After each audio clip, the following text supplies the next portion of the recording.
Hello mga kapatid! Ngayon ay magluluto tayo o magbe-bake tayo ng chocolate oatmeal cookies. As you can see, ayan, yung dark chocolate, chinap-chap ko siya ng maliliit. Nilagyan ko ng konting flour para hindi magdikit-dikit. Then sinama ko na rin yung oats yan. And then sa ating mixer, ayan, lagay ko ng butter and some sugar. Yan. Then, minix ko na siya. I also prepare the eggs na ginamit ko. Then, yung flour, sinip ko siya. As you can see, nung na-mix na yung butter and sugar, naglagay ako ng vanilla. Then, balik tayo sa dry ingredients. Yan, nilagay ko na rin dyan yung baking powder, some salt, and then minix ko. Yan yung ating flour mixture na dry ingredients. As you can see. Ayan. Also, okay na yung sugar mixture natin. Then, I added one by one the egg. Ayan. Wag nating bibiglain. Isa-isa lang.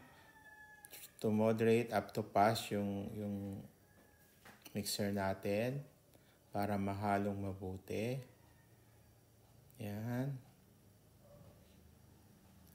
Ayan, yung consistency na ganyan, okay na yan.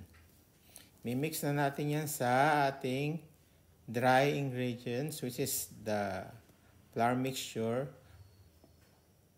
Inada natin yung wet ingredients natin, and then we start mixing with in a cotton fold.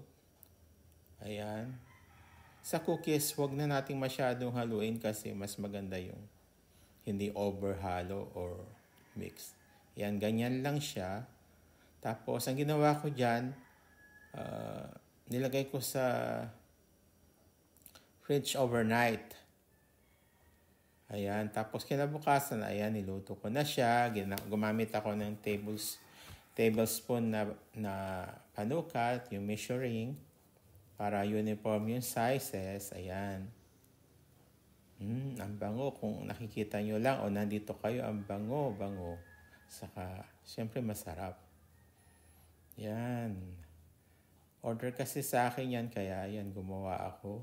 Plus, syempre pangkain na rin sa bahay dahil gustong-gusto ng anak ko yan. Yan. Thank you mga kapatid. Enjoy!